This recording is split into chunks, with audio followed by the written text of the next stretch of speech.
mo din ipagising. I-set up ko na yung kasama ko. Okay na to. Hindi, okay na.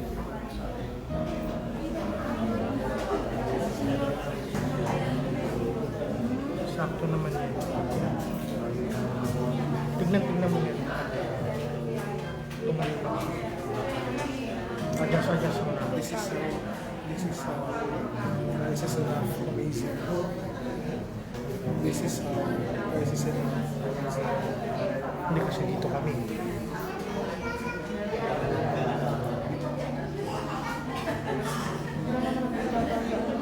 Pwede. Ganyan na muna.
Can I ask everyone to stand?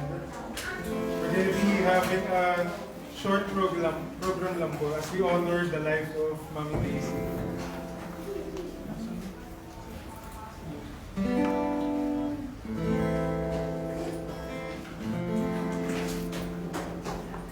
So as we honor the life of Mami Daisy po tonight, we're going to be singing songs of worship.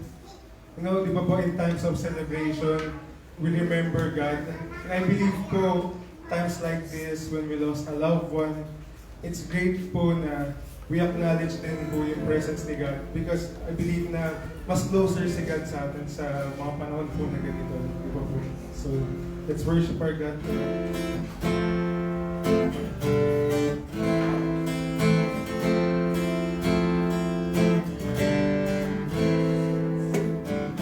Your light brought to my life, restored exceeding joy. Your grace fell like the rain, made this desert day.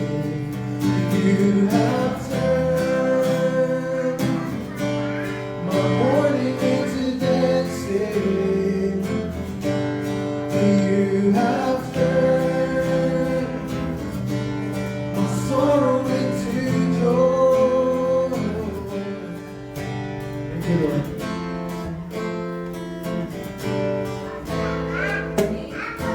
Your hand lifted me up to stand on higher ground.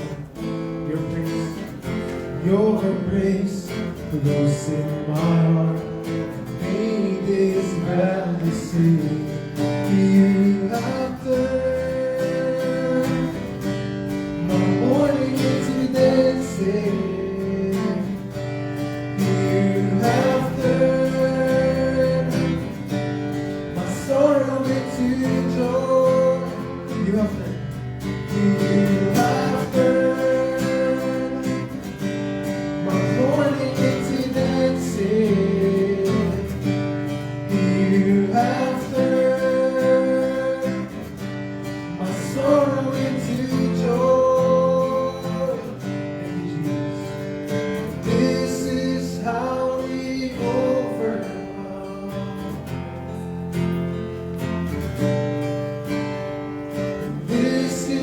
how we overcome.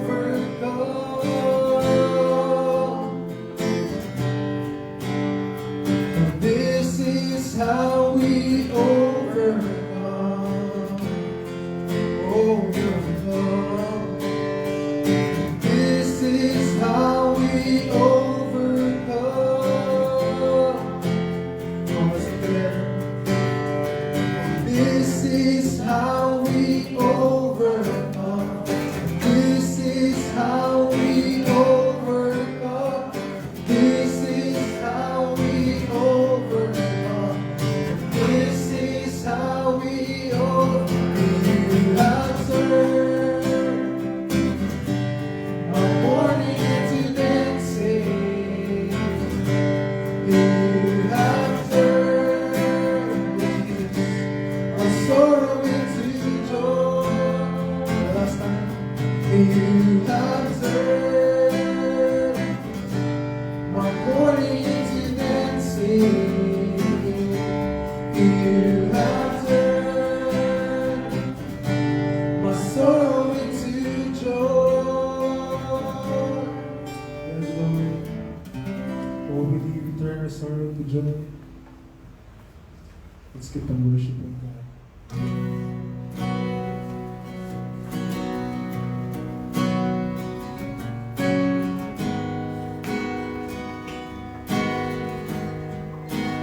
Oh, we believe you're enough, God.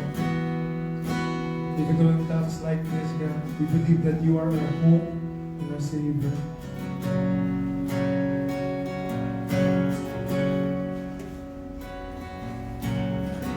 My hope is built on mountainless, and Jesus' blood and righteousness. I dare not trust the sweetest frame, but wholly trust in Jesus' name. My hope is built on nothing less than Jesus' blood and righteousness. I dare not trust the sweetest frame, oh trust me, but wholly trust in Jesus' name. Christ the cornerstone, we made strong in the Savior's love. True the stone, He is Lord of all.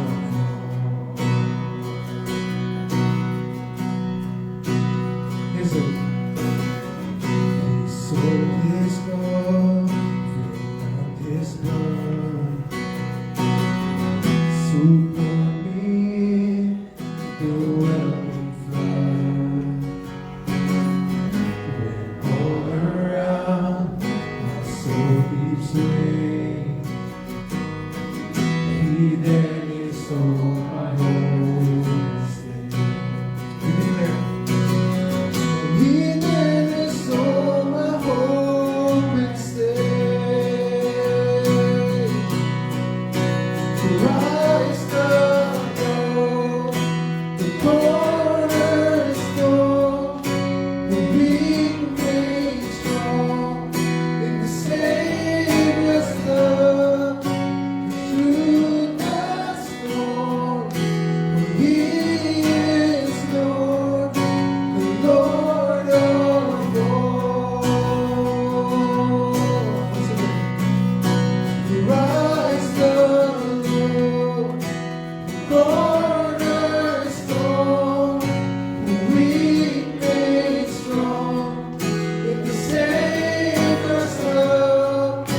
amazing grace.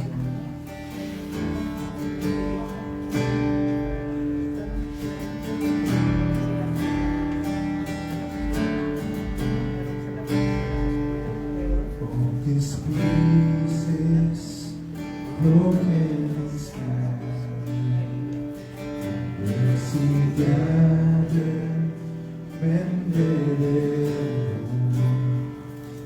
and empty-handed, but not forsaken. I've been set free. I've been set free. Amazing grace, how sweet the sound that saved a wretch like me. Oh, I once was lost, but now I am found. Was blind, but now I see. Oh, I can see you now. Oh, I can see the love in your eyes, laying yourself down,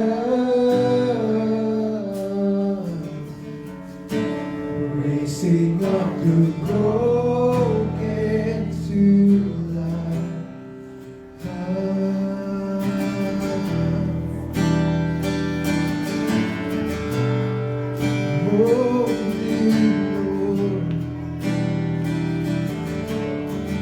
You take a failure, you take our weakness. Thank you, Jesus. Set your treasure in jars of clay. So take this heart, Lord, I'll be your vessel. Don't want to see your life in me. Amazing grace, how sweet the sound that saved a wretch like me. Oh, I once was lost, but now I am found. Was blind, but now I see. Oh, I can see you now. Oh, I can see the love in your eyes, laying yourself down, raising up from broken. Oh, I can see. Oh, I can see you now.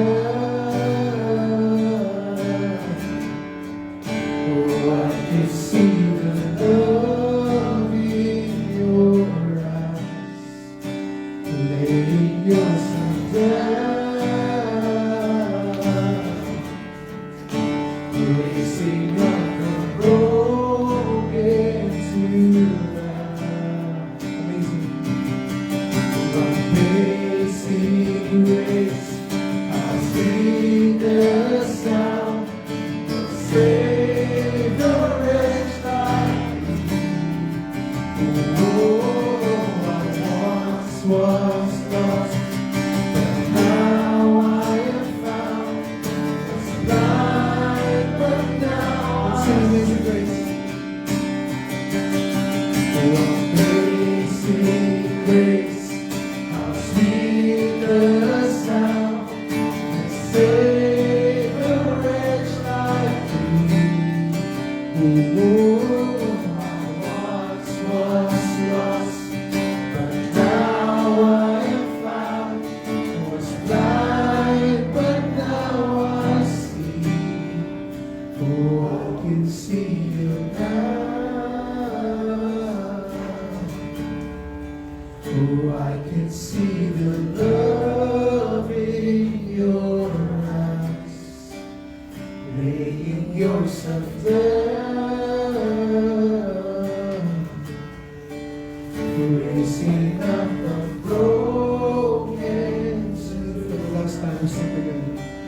Oh, I can see the love. Oh, I can see the love in your eyes. Laying yourself down, raising up the broken to life.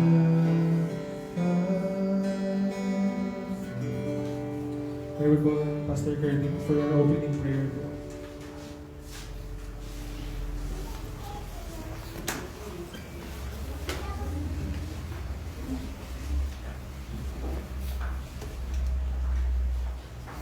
Naman sa gabi pong ito kami ay lumalapit sa inyo sapagkat sa katunayan po ay kayo po pangunahin po sa gabi ito.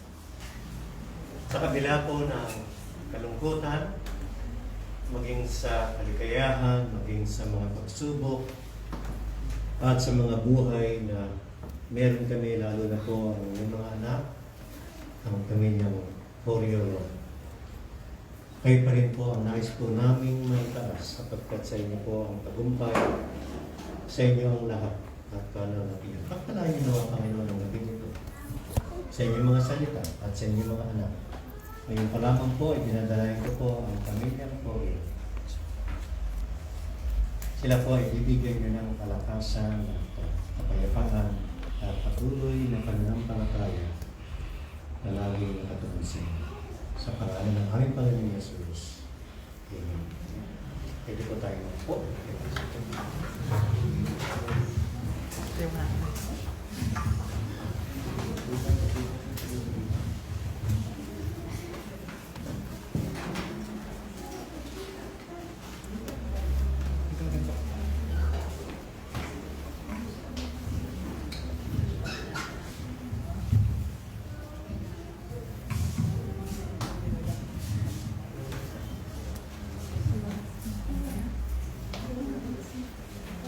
It says here in John chapter 14, verse 1 to 6. Let not your hearts be troubled. Believe in God. Believe also in me. In my Father's house are many rooms. If it were not so, would I have told you that I go to prepare a place for you? And if I go and prepare a place for you, I will come again and take you myself, that where I am, you may also be. You may be also. And you take the way where I am going. Thomas said to him, Lord, we do not know where you are going. How can we know the way? Jesus replied, I am the way, the truth, and the life. No one comes to the Father except through me.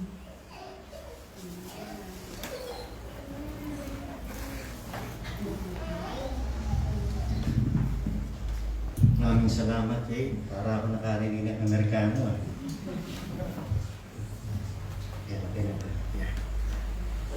Totoo kayo sapagkat kita ko siya nung siya ay maliit pa ngayon halos kasang laki ko, hindi ko rin adjust yung mic. Gandang gabi po sa inyong lahat at sa kabila po ng maaaring hindi po ina-expect ng lahat, maging kami po at maging kayo, mga kaibigan, kamag-anak, mga kapatid at lalong higit po yung mga anak at ganoon din of course yung mga po ni nanay. Daisy ay tunay po na kayo ay nabigla at tayo po ay nabigla po. Tandaan po natin sa ating Panginoon ay ang ating Diyos ay hindi nabigla. Amen po. Sabi po ng banal na kasulatan, precious in the sight of God is the death of His saints. Sa Diyos po natin ay hindi nalilingid ang mga bagay, lalo na po na tayo po ng mga umiibig at naglilingkod sa ating Diyos. Kailanman ay hindi po siya magpapabaya sapagkat ang Diyos natin ay makapangyarihan. Alam po niya ang lahat. Sabi nga po ng sumulat, maging kayo po, ang Diyos ang nagbigay, siya rin ang kumukuha. Maraming plano ang kapatid na Daisy, maging si Kuya Ping, sila po ay napakalapit sa aming mag-asawa, sa akin din po at saka sa church. para ko na rin pong hindi ko alam kasi hindi naman sila katandaan sa akin. Parang tawag ko po sa kanila ay kuya o ate. Minsan nanay, tatay. Si nanay, nag-usap pa naman kami last month. Kasama kami sa kanya sa Romblon. Ngayon, saka na lang ako sasama sa kanya. Pero alam niyo, nais ko magpasimula kasi mamaya magbibigay rin naman kayo ng patotoo no? Kasi mga kasama ng Zumba. Napapanood ko kayo, parang kayo mga artista. At si nanay talaga natutuwa ako, nakita ko siya kasi mabilis ang kilos niya, yung video niya, sa Facebook yun ang kagandahan niya. Sino ba dito yung kasama sa Zumba ni nanay? Lahat kayo. So mamaya magsasalita kayo, no? Baka dito na tayo matulog mamaya. Pero magsasiyar ako ng konti at kay nanay, pagkatapos may konting more, pagkatapos po rin tayo niya. Si nanay po nung last time magkakasama kami sa akin ng kapatid na Dennis, ay napukwento po niya yung lakad niya sa mga Romblon, yung pagano ng lupa. Sabi ko na gusto namin sumama sa inyo. Kaya sarado na yung usapan namin, pasakay kami ng barko. Kaya kinuwento niya ilang araw, anong oras, gano'n. So excited po ako talaga kasi gusto kong sumakay ng barko, hindi pa ako nakasakay ng barko. At pagkatapos, kaya nung nalaman ko to, parang talagang naalala ko kagad yung pinag-usapan namin. Siguro, alam niyo po na si nanay, kaya ganun din si Kuya Ping, ay napakasaya pong kasama, no? Si Kuya Ping lalo na, tsaka mag-asawang to, pag pumunta ka ng bahay, hindi ka pwedeng hindi pa kakainin. No? Kaya yan ang mamimiss ko, no? Talagang, ang film mo po ay para kang, hindi ka talaga mahihiya, para kang nasa bahay. At hindi ka mahihiya na kahit meron silang mas may edad sa atin, pero ganun po yung magandang pakikisama. At gusto ko rin po yung pagmalaki, hindi lamang po yung mga magulang, pati po ang kanilang mga anak. Ay, napakabait po. At gusto ko sabihin sa mga Fori family, napakabait ng inyong tatay at ng inyong nanay. Marahil siguro, yun ang totoong kasabihan, na pag malapit ka sa Diyos, no? Talagang, ewan ko. Kasi yun ang sabi sa banal na kasulatan, Pero isa po sa aking paglilingkod at maging sa church, ay ang pamilyang Forio ay malapit po sa amin. Kayo din po, kung kayo hindi yung church, ay sabihin niyo, gusto po namin kayo makakasama sa church. Kaya ako ay natutuwa sa kanila. At salamat din sapagkat hindi din kalayo ng bahay nila, no? At palagi kami nakapanood siya. Pero huwag kayong mag-alala, papanoorin ko pa rin kayo sa Zumba pag nasa Facebook, no?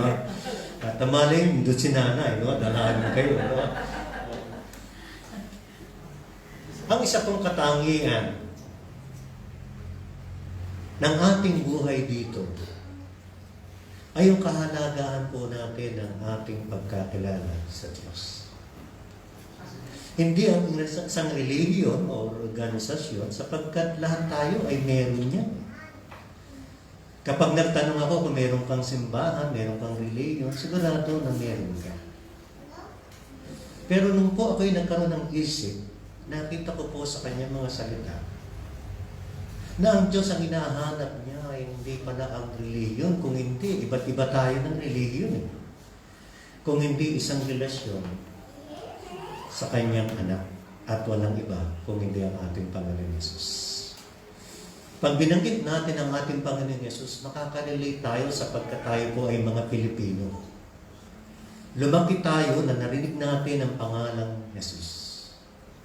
Ang kaibahan lamang ay maaaring lumaki din ako at tayo na kung saan ay hindi natin ganun ka-close ang Diyos. Pwede po kasi tayong sumimba, manalangin, at gumawa ng ating tradisyon, pero ang buhay natin ay pwedeng malayo sa Diyos. Hindi po pala. Pero ang hiningi ng Diyos sa atin ay maging malapit tayo sa Kanya sa magitan po ng ating mga pananampalataya at pagsisisi sa ating mga kasalanan. Ang katanungan ko, bakit kailangang mamatay ang ating Panginoon Yesus sa krus? Kasi ang tingin ko lang po parang istorya o history. Parang isang religion. Then later, nalaman ko pala, ayon po sa banal na kasulatan, na ang ating Panginoong Yesus ay merong dahilan kung bakit siya naparito. Ang dahilan pala ay hindi para magtayo siya ng isang relihiyon. Kasi marami na rin po nun. Isang relihiyon po nung panahon ng ating Panginoong Yesus ay yung tinatawag na Judaism o Judaizer kapag ka ikaw ay doon umaatin. Pero nakakagulat sapagkat yung mga religious leader, pag binasa po natin sa banal na kasulatan, nagkakaroon pa sila ng mga argumento.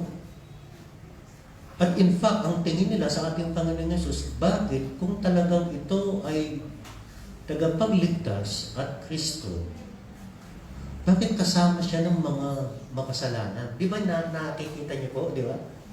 Friend siya ng sinners. At pumapasok siya sa loob ng tahanan na hindi mga kakampi at kaibigan ng mga religious leaders. Katulad halimbawa nila Zacchaeus, ng mga tax collector. In fact, meron siyang alagad ng pangalan ay Matthew. Ang pangalan niya ay Levi or Matthew, pero siya po ay tax collector. Ang tax collector po ay yung maniningil ng buwis. Lalo na sa panahon nila, napakababa po ng tingin ng mga Hudyo, lalo na po yung mga religious leader. Kaaway po nila yan.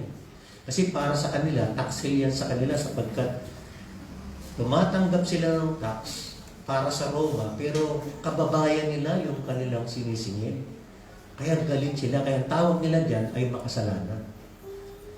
Pero ang tanong, bakit ang ating Panginoong Yesus ay nakisalamuha, kumakain at tumatanggap ng imbitasyon at pumapasok sa loob ng bahay ng mga ganitong makasalanan? Then later, marirealize po natin, ang misyon pala ng Panginoon ay para sa mga may sakit, para sa mga may kasalanan, para sa mga makasalanan at hindi sa mga banal.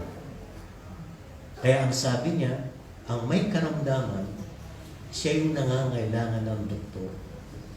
So since tayo po ay makasalanan, nangangailangan tayo ng doktor. Nangangailangan tayo ng tagapagligtas. At ang ating Panginoong Yesus ay tayo ang misyon. Kaya ang misyon po ng ating Panginoong Yesus ay para mamatay siya at bayaran niya at iligtas niya ang lahat ng mga makasalanan. Kaya kung ako pala, ang tingin ko sa aking sarili ay matuwid at banal at kaya kong iligtas ang aking sarili, hindi ko na kailangan ng ating Panginoon. At hindi ako ang mission ng ating Panginoon. Sapagkat ang mission niya ay para iligtas ang mga makasalanan. Hindi po ba kapag tayo ay nalulunod, kailangan tayo sagutin. At tayo po ay nalunod sa iba't ibang uri ng kasalanan. Sabi sa banal na kasulatan, all have sinned and come short to the glory of God. At pagkatapos doon, sinabi rin ni Pablo na ang ating kaligtasan ay mula sa ating Panginoon, ito ay kaloob ng Diyos sa pagitan ng ating Panginoon Jesus. Ang maganda po sa binasa sa akin, napakaraming pangako ng ating Panginoon, lalo na po ang banal na kasulatan. Libo po ang pangako na ibinigay nito para sa atin. At ang mga pangako po dito ay makikita natin mismo sa sinabi ng ating Panginoon Jesus nung siya'y nabubuhay pa. Kasi later po, dito po sa pangkat na to na binasa niya ay medyo malapit na po siyang ulihin at pagkatapos patayin. At alam po natin, after 3 days, ano po nangyari sa ating Panginoon Jesus? Matapos na siya po ay patay. Nabuhay na maguli. Wala pa pong ganong mga pangyayari. Maliban po sa ating Panginoon, after 3 days, nabuhay siya para ipakita ng ating Panginoon ay hindi po tulad natin na tao. Siya ay Diyos, siya ay anak ng Diyos, siya ay makapangyarihan, at siya ay Diyos kapantay ng Ama. Ipinakikita po yan sa sulat ni Juan para malaman natin ang ating Panginoon Yesus ay Diyos at tagapagligtas natin. At ang sabi niya, huwag kayong magulihanan. Do not let your hearts be troubled. You believe in God, believe also in me. Imagine, Kung ang ating Panginoong Yesus ay kapareho lang natin na parang tao, bakit niya sasabihin, sumampalataya ka sa Diyos, sa Ama, sumampalataya ka rin sa akin. Hindi ko po kayang sabihin yun. At wala po pwede magsabi doon na pwede bang sumampalataya din kayo sa akin. Hindi. Ang ating Panginoong Yesus ay inilalagay niyang kapantay ang kanyang sarili sa ating Ama. At ang sabi niya, huwag kayong maglimera sapagkat ang mga alagad ko, dito sa pagkakataong ito, nararamdaman na po nila na parang ang ating Panginoon ay nagpapaalam na at sila ay nagugulumihanan at natatakot. Ano po? Ang sinabi ng ating Panginoon pagdating sa verse 2 na matapos niyang sabihin, let not your hearts be troubled. You believe in God, believe also in me. Sa verse 2, medyo iba na ang pinag-uusapan sapagkat ang ipinangako niya ay yung bagay na hindi rito sa lupa. Kung hindi sa kanyang pag-alis, meron siyang gagawin. At ito ay pinangako niya noon at ngayon, pangako pa rin.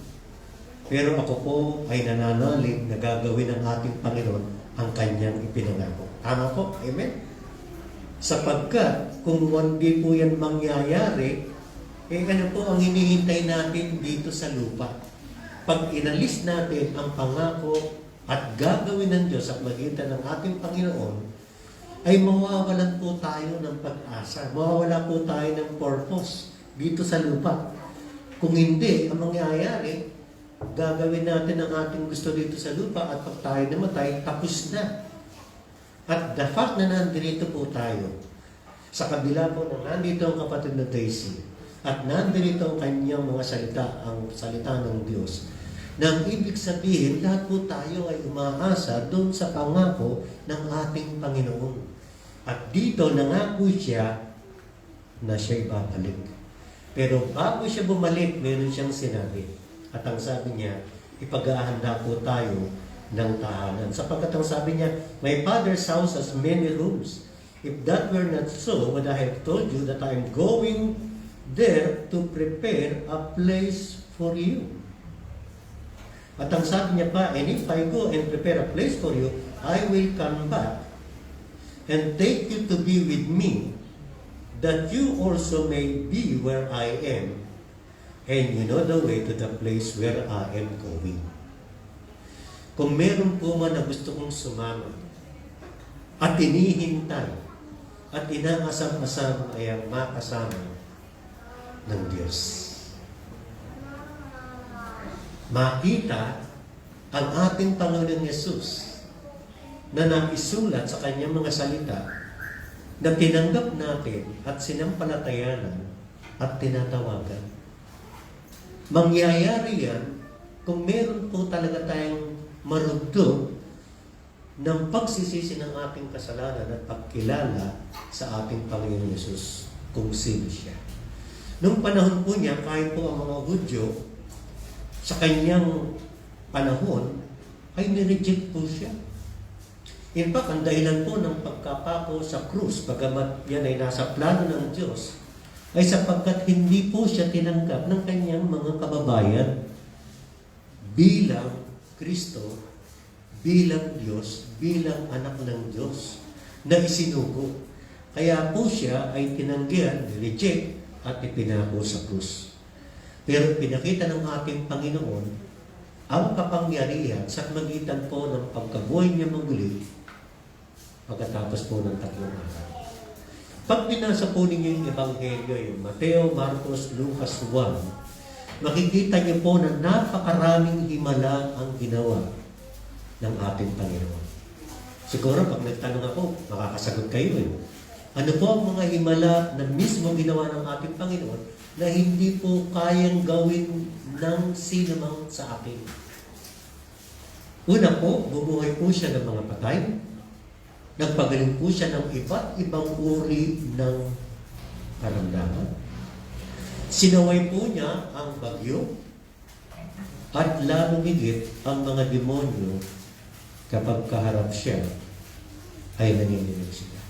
At sa isang simpleng salita, sila ay tumatakas sa harap ng ating Panginoon. Kaya po makikita natin ang kalinawan na makikita natin at makikilala natin kung sino ang ating Panginoon Jesus. Ang pangako niya, aalis siya pansamantala, pero sa atin ang tagal na, 2,000 taon na mahigit. At ang sabi niya, maghahanda siya ng lugar. Ano po yung lugar na yan? Sa ibang salin nga po, sa bahay ng ating Ama, ay maraming kwarto, palasyo. So, ibig sabihin, tayo po pala ay, kung tayo ay maliligtas kasama ng Diyos, hindi po tayo basta espiritu lang na palutang-lutang. Meron palang lugar na tayo ay pupuntahan. At ang sabi, inihanda niya ito. At pagkatapos nito, babalik siya. Siguro napakalaki nun at napakaganda. Kasi sa Revelation o sa Kaya, may mga hints na kung saan ang lugar ng kalangitan ay napakaganda. Kung tayo po man ay sumasampalataya at naniniwala o hindi, mangyayari ba ito? Makikita po ba natin ang realidad ng binabasa natin at pangako ng ating Panginoon? In fact, tayo, wala rin tayong magawa dahil sa tagal po ng panahon, tayo ay nagkakaedad.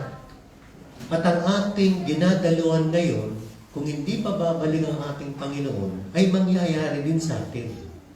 Wala pong mabubuhay ng habang buhay ng 150 taon. Mapalad na kung tayo ay mabuhay ng 100 mahigit. Parang ayoko ng masyado. Ano po?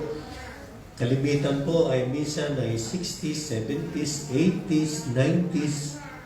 At yung iba ay minsan ay meron yatang gusto 100 plus. Kayo po, ilang taon ang gusto niyong mabuhay dito sa lupa? Gusto niyo po ba ng 200 taon? Masyado nang kakasawa na. No? Malamang lahat ng kaibigan mo nawala na. Ikaw na lang naibigan. Ang lungkot kaya mo. No? Yung mga mahal mo sa buhay, baka nalagpasan mo pa.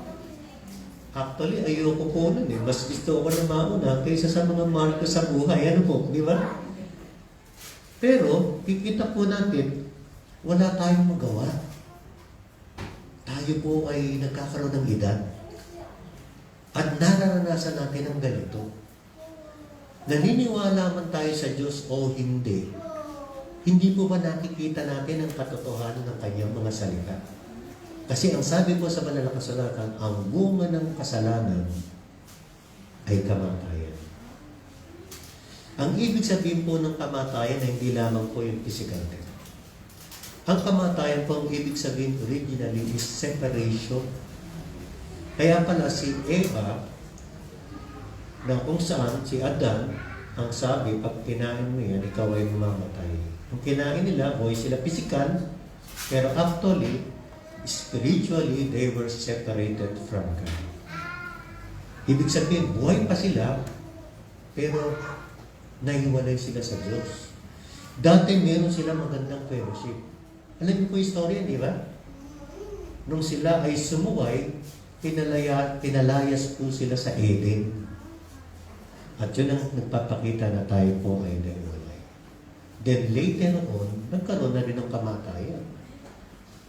At nagkaroon na rin maging ng first mother sa kanilang mga anak. Yun po yung ginawa ng kasalanan. Pero nangako na rin ang Diyos sa pagkakataong yan na merong darating na tagapagligtas. Imagine, una pa lang na kasalanan, nandun na yung kasagutan. At nandun na po, pinaprophecy na ang ating Panginoon Yesus ay darating. Ang taong ayaw tanggapin na siya'y makasalanan, dapat hindi siya mamamatay. Kasi yun ang bungi. Lahat po tayo ay tumatanda at later on,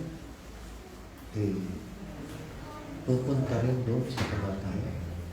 Sa ayaw at sa gusto natin, iba't ibang edad, mayaman tayo o hindi, naniniwala tayong may Diyos o hindi, sumasampalataya tayo o hindi, nagsisi tayo ng mga kasalanan natin o hindi, iisa yung ating pinupuntahan.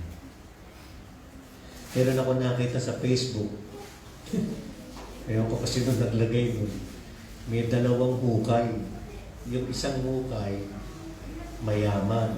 Yung isang ay mahirap. Ang nakalagay sa caption, pareho din. Hindi ba? Wala kang gagaling. Iiwan mo lahat eh. Kaya ang hamon po sa atin, habang malakas tayo, total papunta tayo yan, wala kang magawa. E di sumampalataya ka na at lumapit ka na sa Diyos. E di ibigay mo na yung buhay mo sa Diyos. Di ba? At tanggapin mo na ang Kristo, ang ating Panginoon, na siyang nangako na ikaw ay paghahanda ng lugar. At ang sabi, babalik siya at kukunin ka niya at magkakasama kayo. Meron na po ba kayong pangakong narinig na ganyan? Wala pa akong narinig na ganyan eh. Pwede tayong isama sa abroad. Pwede tayong isama sa magandang bakasyon at lugar. Pero yung sa likod ng kamatayan, pangakuan tayo, wala pa pong nagsasabi niyan. Maliban sa ating Panginoon. Kaya ang tanong, hanggang malakas tayo at hanggang nakakapag-isip tayo, tanggapin na natin itong binibigay ng Diyos sa atin. Marami po, may mga insurance kayo. No? Pakitaas nga ng kamay ng may insurance. Ito, insurance ito eh. Hindi ba? Oo, ang insurance, kung tutuusin, hindi para hindi tayo mamatay. Kasi lahat tayo mamatay. Kung hindi, at least hindi mahihirapan yung mga anak natin. Kasi mahal po ngayon ang palibing. Ano po? Ang totoo mas malapit po dun eh. Pero sinisingil po sila ng 150,000. Sobrang mahal. Meron pa nga po ako nakita, ang kanyang kataol 1 milyon eh. At higit pa. Pero kung tutuusin, pareho din. Pareho din. Ang maganda po ay maihanda natin ang ating sarili na yung nangako sa atin, walang iba kundi ang ating Panginoon Yesus. Kanino kasasama? Pag sumama kayo sa akin, ako po nagpapastor kung gusto mo sumama. Hindi po ako sasama kahit kanino. Maliban sa ating Panginoon Yesus, sapagkat siya lang ang nangako sa likod ng kamatayan. Sapagkat napakarami mga salita na binitawan ng ating Panginoon ang sabi, ang sino mang sumampalataya at manalig sa Kanya ay mayroong buhay na walang hanggan. Nung bata ako, nag-iisip ako, saan ako pupunta? Anong paniniwalaan ko? Pero nalaman natin, ang Panginoon pala ay nagbiting ng mga salita na ang sino mang lumapit sa Kanya at sumampalataya, ang sabi po dito, meron siyang buhay na wala na. Nung pagkakataon kong yan, hindi alam ng mga alagad. Sabi ni Tomas, Lord, we don't know where you're going, so how can we know the way? Kaya pala, sumagot ang Panginoon, Jesus answered, I am the way, the truth, and the life. No one comes to the Father except through me. Hindi alam ni Tomas, sumagot ang Panginoon, ako ang daan, ang katotohanan at ang buhay, walang makaparoroon sa Ama. Pag sinabi pong sa Ama, doon sa kalangitan, sa kanyang kaharian, kung hindi sa pamamagitan ko. Nais ko pa magtapos, alam natin po istorya, ng ating Panginoong Yesus, ipinangako. Nakagulat, meron pong kasabay na 2 magnanakaw. Naalala niyo po yun? Isa sa kaliwa, isa sa kanan. Kaya po, pag tinignan natin, ganda ng picture, 3 krus eh. Pero ang totoo, very common po yung pinapako sa krus. Kumbaga, kung panahon ngayon, lethal injection, kung sa Middle East, pugutulog. Yun ang gagawin. Pero nung panahon po ng Roma, ay pinapako sa krus. By the way, nung time po yan, pinupugutan ng ulo mas madali. Pero pag po pinako ka sa krus, torture po yan. Kasi hindi ka basta mamamatay. Maubusan ka ng dugo unti-unti. Hangin mo nahahatak, maubusan ka unti-unti. At imagine ang pinili ng Diyos, ang ating Panginoon, na kamatayan ay hindi madali. Hindi lamang siya ibinilang sa mga makasalanan. Kaya talagang ugma yun sapagkat pinako siya kasama ng dalawang magnanakaw. Hindi lang dalawang reliyosong tao, kung hindi po dalawang taong makasalanan. At pinili niya na siya po ay ipako at mamatay sa ganung uri ng kamatayan. Hindi po ba tayo, pagka tayo naisip natin, nahihirapan tayo, at sinasabi natin, Lord, wag mo na akong kahirapan. Di ba? At merong mga pagkakataong gano'n, napakabilis na parang natulog lang sila. Pero ang ating Panginoon po, nung siya po ay pinako sa krus, napakahirap po ng kanyang kalagayan. Pag iniisip po natin yung kahirapan mo at mga pagsubok mo, isipin mo ang Panginoon. Sapagkat hindi po natin kayang i-picture yung kanyang naranasan, hindi lamang po kahihiyan, hindi lamang po mga physical pain, kundi lahat na po ng uri. At nung napako siya, bakit po sa pagkakataong yun ay meron pang naligtas? Kasi yung isa, ayaw pang mamatay, hindi pa niya tanggap. Di ba parang tayo rin, kung isa ayaw pa natin.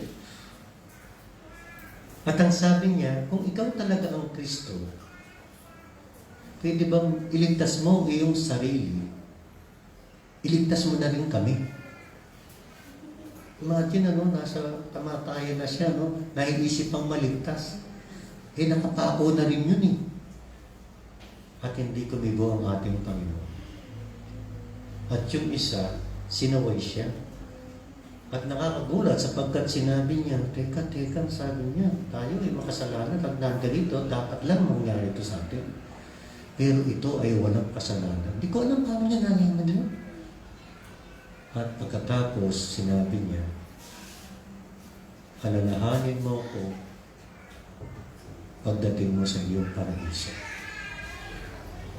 At ang sagot ng ating Panginoon ay napakaganda. Sabi ng Panginoon, ngayon din, isasama kita sa paraiso.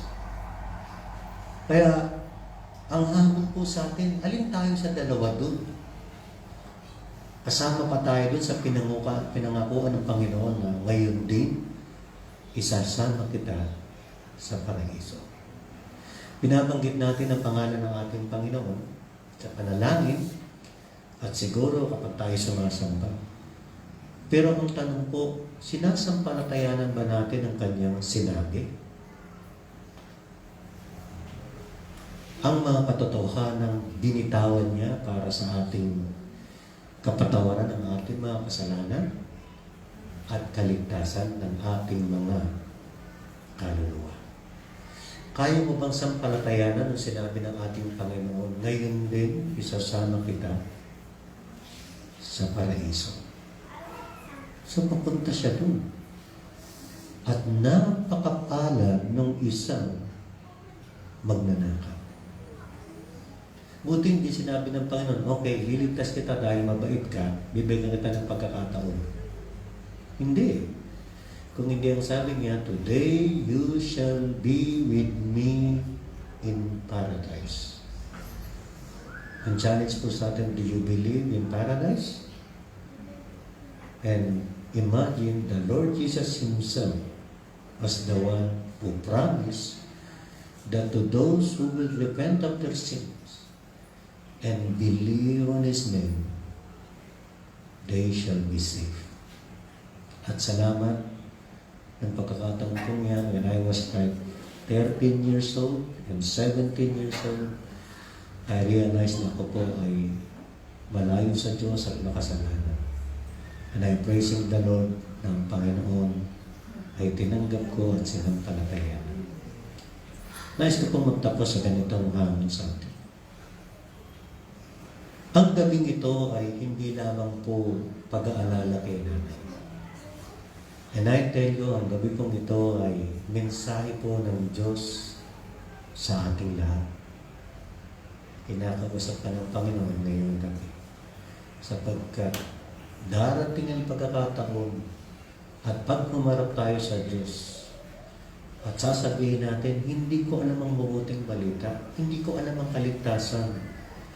At ito pong gabing ito ay ipapaalala sa inyo ng Diyos na ang ating Panginoon Yesus ay minsan nalaman natin ang siyang tagapagligtas at nagpapatawad ng ating mga kasalanan at ang sino mong sumampalataya at magsisi ng kanyang mga kasalanan at tanggapin siya at kilalanin bilang Panginoon at tagapagligtas. Ang pangako ng ating Panginoon, siya ay maliligtas. Pagpalain nawa ng Panginoon kanyang mga salita sa inyo. Bago po ako manalangin at bago po tayo mag-share din namin, pwede ka bang tawagin dito yung mga Poryo family at tapos lahat kayo, mga asawa, anak, apo, para makita kayo dito ng ating mga kapatid at ng mga kapatid sa unang gabi. Pagkatapos po manalangin ay magandang makarinig ng mga gusto nyo i-share para kay Nanay Poryo. Mamaya ba mag-share kayo sa kinanay, no? Diba? Gusto namin marinig, ha? Very good po. So, pag-pray mo, mag-wakas po tayo sa panalangin. Pagkatapos po, tutuloy po natin. At kayo, pwede ba pumalit ito, pati mga asawa, anak, apo. Kasi iba po, uuwi pa galing Europe, sila Arvin, no? Tsaka si Bedrin, no? So, ito si Daisy, okay, so kayo muna. Para makita na rin kayo ng mga kapatid ko sa naka-live po tayo no?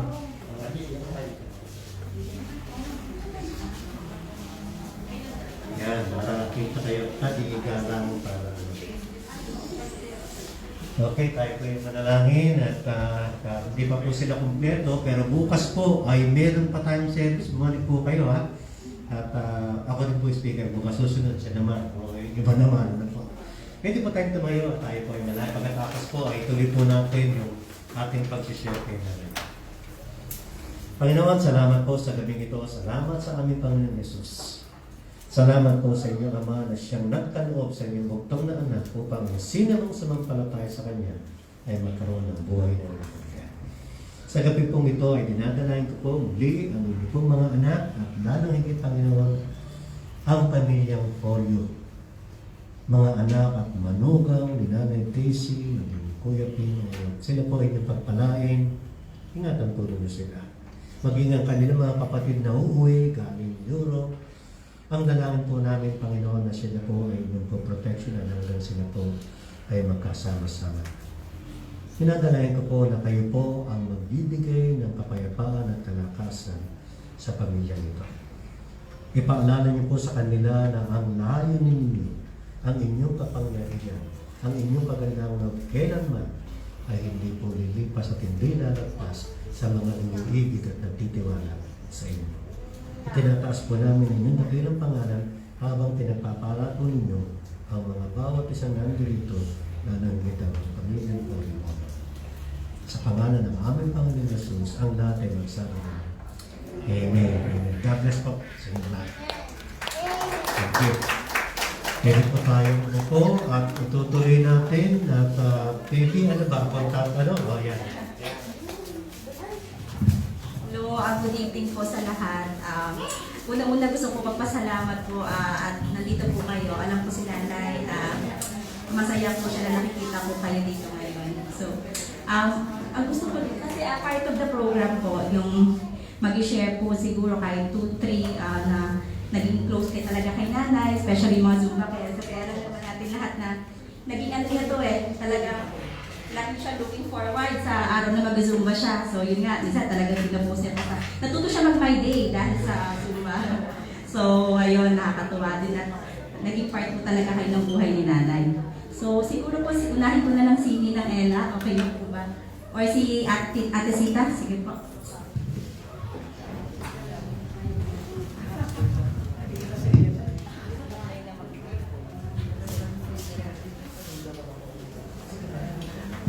Good evening po sa inyo lahat. Ako po si Sitas, isa sa mga kaibigan, co-owner, a neighbor in Hasmin Street and lately kasumba ni Daisy. Naging malungkot na bigla po kami lahat sa pagkawala niya.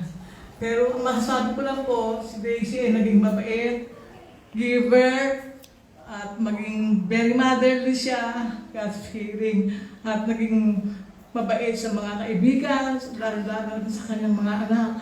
Siya po ay laging nagbibigay sa amin ng pagkain after ng Zumba. Hindi siya naging maramot.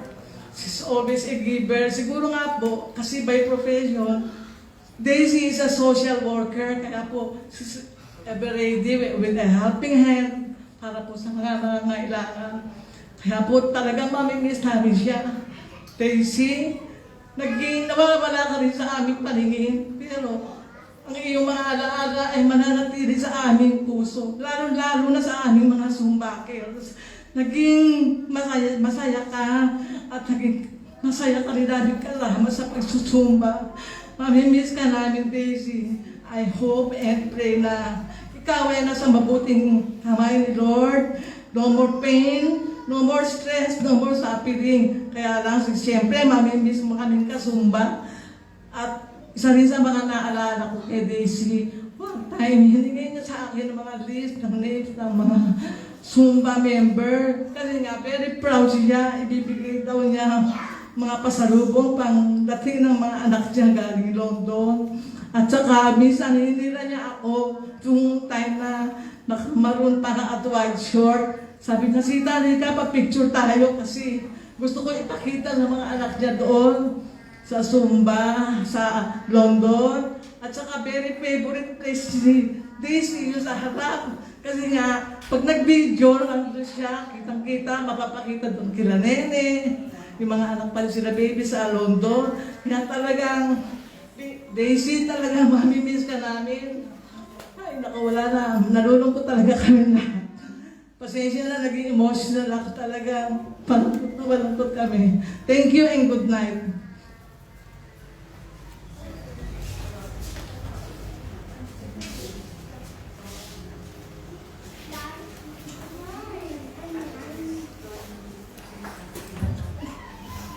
Magandang gabi sa inyo lahat.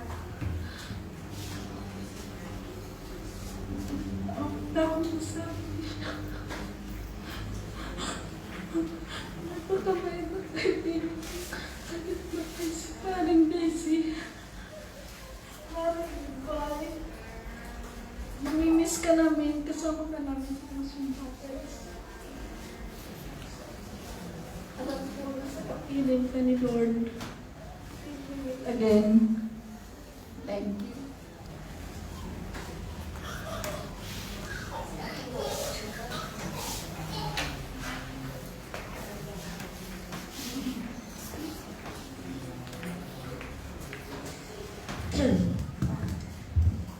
Medyo itaas mo po yan, medyo ako. Hello po, good evening. Tisitas kasalanan mo, dito ako magsalita. Si Tita Ella, konti lang nasabi. Pero deep inside, ang dami gustong sabihin. Actually po, nung kailan ba yun? August 2, Monday. Ako po yung last na nagturo ng Zumba. Monday morning yun, mga 7. Medyo nahalata namin na kami yung mga last na nakasama niya po nung Monday. Nahalata namin na medyo matamlay siya. Tapos nung nagtuturo na ako ng sayaw namin, balambad ng kalagitnaan, ang tinuturo ko kasi medyo mabilis na na beat. Pero hindi ka makakarinig kay Tita Daisy na nagreklamo siya na mabilis, napapagod siya. Sobrang galing ni Tita Daisy sumunod sa lahat ng steps na tinuturo namin, lalo na kay Sin. Minsan nga, tinatawan ko si Tita Daisy kasi Tita Daisy, bilib na bilib ako sa'yo kahit na ang bilis-bilis ng steps ko, nasusundan mo. Gano'n siya kagaling mag-zumba. Tapos, lagi namin naaalala na sa totoo lang, kapag nakikita ko si Tita Daisy, lagi ako nakakita ng pagkain Kasi dami niyang dinadala lagi. Nung sa court pa kami, nagdadala yan ng champurado, pero walang sugar. Kasi si Tita Daisy masyadong maingat sa sa sugar niya. Bahala na raw ako maglagay ng asukal. Tapos, First time ko nakatikim ng pakwan na kulay dilaw dahil nagdala siya ng pakwan na kulay dilaw. Sobrang tamis. Yun. Tapos nung Monday na yon, Monday morning, after ng sayaw, may cool down kami. Napapansin namin sa cool down, humahawak na siya sa pader eh. Kasi nandito siya sa may side na nasa pader. Humahawak na siya doon. Para nakikita ko na nahahapo siya. Tapos na-outbalance na siya noon nung time na yon. Pero hindi namin napansin kasi sabi namin baka mamaya pagod lang or medyo lang yung gising niya. Tapos, after ng Zumba, nagpakape si Ate Grace, di ba Ate Grace? Tapos may dala si Ate Ann na galing Baguio na cheese bread. Tsaka coco, tinapay, yung coconut yung palaman. Tapos si Tita Ella panayang alok. Mare, gusto mo ng kape? Tita Daisy naman, oo kape daw. Tapos, Tita Ella, inalok mo kay cheese bread, no? Tita Ella. Kain naman siya, pero nung time na yon sobrang tamlay na rin talaga ni Tita Daisy. Tapos, yun yung nanibago kami sa kanya eh. Kasi every time na may Zumba kami, laging nauuna yan dun sa court. Very energetic yan, happy siya kasi Tuesday, Thursday, Saturday, laging present yan. Uma-absent lang siya kapag meron siyang, pupunta siya sa dentist niya, meron siyang appointment, tapos meron siyang, magpipray siya kay Lord, may simba siya, doon lang yan a-absent. Pero, walang ibang reason para uma-absent siya, lagi siyang happy pagkasama kami. Tsaka, very, very happy kami, tsaka grateful, dahil sa huling pagkakataon, sa huling nakasama namin siya, sa akin, para ko na siyang nanay. Sobrang nabigla kami kasi hindi ako masyado nagbabasa talaga ng GC, lalo na pag umaga. Kaya nabigla ako nung dumating ako, masaya pa ako. Sabi ko pa, nagbibiro pa kami, pinindot ko pa yung ni Ate Lea. Yung pala, sinasabi nila, wala na si Tita Daisy. Sobrang nagulat ako na wala ako sa nawala ako sa mood magsayaw nung time na yun kasi nabigla ka.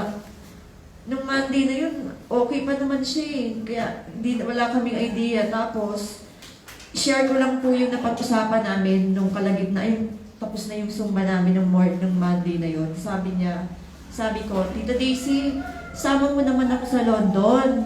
May passport na ako. Pero ngayon, Tita Daisy, hindi mo na ako sasama ha. Sabi nga ni Pastor, sinasama mo si Pastor sa Romblon.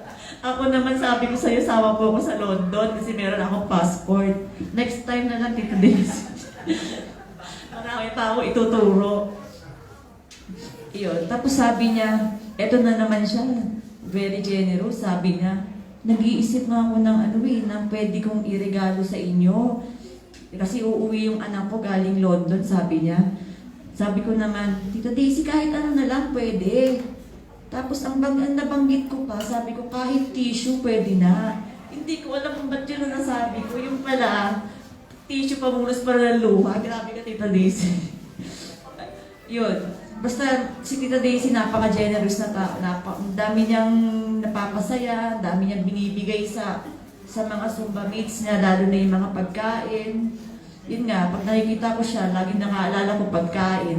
At saka ang trademark niyan, yung thermos niyang pink na maladaramang laki.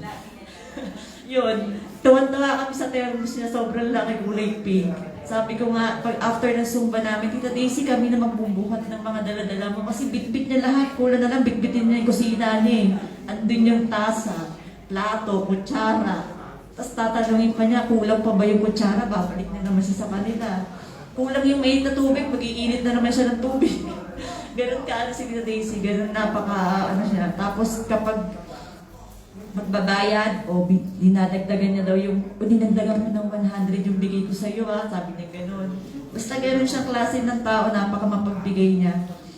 Kaya siguro, pinagpapala rin siya talaga. Diyan yung, nagulat na lang talaga kami na siguro, sabi mo, Tita Daisy, sabi namin sa iyo ng birthday mo, mabuhay ka hanggat gusto mo. Magsumpa ka hanggat kaya mo, Tita Daisy. Bakit ganyan ang nangyari, Tita Daisy?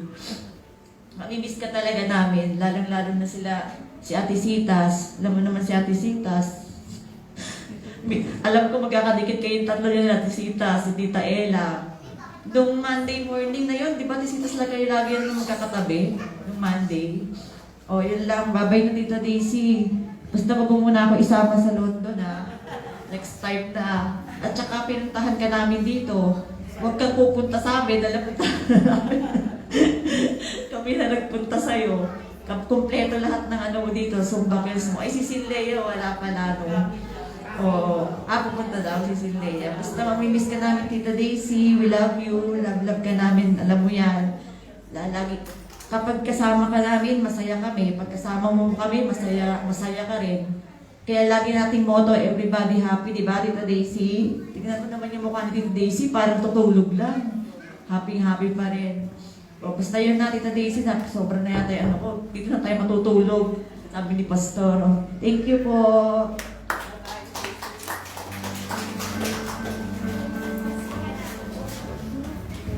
Yung iba, pwede pa po mag-share kung meron pang gusto na okay lang naman po.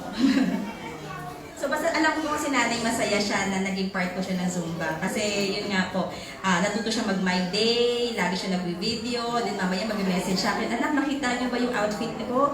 Naka-purple kami, mga ganyan. So, saka gusto niya, lagi siyang pinupuri na ang ganda ng maganda ba yung pagkakaindak ko, ganyan. So, medyo, at talaga ano si nanay, malaking bagay sa kanya para na naging ano po sa kanya. Kasi since nawala si tatay, so syempre naging malungkot po siya. So malaking bagay po talaga sa kanya yung sa Zumba. So thank you po sa inyo. Alam kong mahal niyo po sa nanay, nararamdaman din po niya yon. Lahat po tayo makakamiss talaga kay nanay. Yun, wala na pong gusto mag-share kung yun po. Meron po tayong dinner. May pinipare po kaming simpleng ano lang dinner. Pwede po tayong mag-share po ng ano lang. Thank you po. Thank you po sa inyo lahat.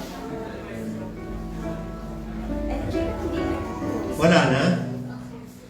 So, may dinner pala, no? Pa-dinner pa si nanay, tinan mo, no? At siguro pasalamatan natin, ano po, at nakakatuwa yung mga sharing nyo. Bukas ba nandito ba kayo ulit? Kasi babalik ako para pakinggan yung iba din, ano? Tsaka kung gusto nyo ulitin, kasi napakasaya ko at napakaganda. At salamat din actually sa Panginoon at sa pamilyang Corio at kay Nanay Daisy, no? Na binigyan tayo ng pagkakataon na makasama siya at makilala sila. Ano po? Bibihira po yung mga ganyan. Napakasaya kasama. Kita naman po namin sa video kung gaano saya po din. Tayo po tayong lahat at pasalamatan po natin at daming pagkain. Lord, salamat po sa gabi ito. Salamat sa inyong kabutihan. Salamat po sa inyong anak na kapatid na Daisy. O Lord, tunay po ng kanyang buhay. Hindi lamang po bilang isang kapatid, bilang isang anak, hindi lamang higit bilang isang magulang at kaibigan. Tunay po na kapag kayo ang siyang gumawa sa buhay ng tao, ay napakaganda. Lahat po ng kapurihan at pasalamat ay sa inyo. At maging sa lahat po ng biyaya namin natanggapin, maraming salamat po. Maging sa kanyang mga kaibigan, mga anak, kamag-anakan, apo, at mga manugang o Lord, kami po nagpapasalamat. Pagpalaan niyo po ang gabi nito sa pangalan ng anak ng Jesus. Amen. Pwede po tayo mo po at tapos po tayo.